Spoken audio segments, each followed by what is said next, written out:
ഭാരതീയ വായുസേനയുടെ തലവനായി അമർപ്രീത് സിംഗ് ചുമതലയേറ്റു. പരംവിശിഷ്ട സേവാ മെഡൽ, അതിവിശിഷ്ട സേവാ മെഡൽ എന്നിവ കരസ്ഥമാക്കിയ അമർപ്രീത് സിംഗ് 5000-ലധികം മണിക്കൂറുകൾ വിവിധ യുദ്ധവിമാനങ്ങൾ പറത്തിയ മികച്ച വൈമാനികൻ കൂടിയാണ്.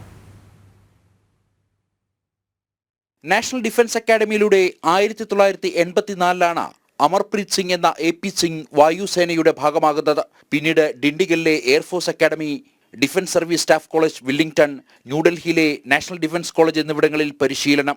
യുദ്ധവിമാനങ്ങൾ പറത്തുന്ന മികച്ച വൈമാനികൻ എന്നതിലുപരി പരിശീലകൻ എന്ന നിലയിലും AP സിംഗ് മികവ് കാട്ടി. മോസ്കോയിൽ MiG-29 വിമാനങ്ങളുടെ നവീകരണ ഘട്ടത്തിൽ പ്രൊജക്ട് മാനേജ്മെന്റ് ടീമിന് നേതൃത്വം നൽകിയതും AP സിംഗ് തന്നെ. രാജ്യത്തിന്റെ അഭിമാനമായ തേജസ് യുദ്ധവിമാനങ്ങളുടെ നാഷണൽ ഫ്ലൈയിംഗ് ടെസ്റ്റ് സെന്ററിലെ പ്രൊജക്ട് ഡയറക്ടറായും പ്രവർത്തിച്ചിരുന്ന അമർപ്രീത് സിംഗ് വിവിധ air കമാൻഡുകളെ നയിച്ചിരുന്നു. So there is nothing that changes with change of chief. The organization is much bigger than just an appointment.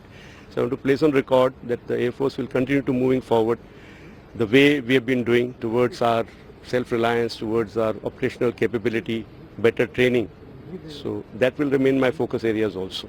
And of course, as the time goes by, we keep realigning to the situation as it changes.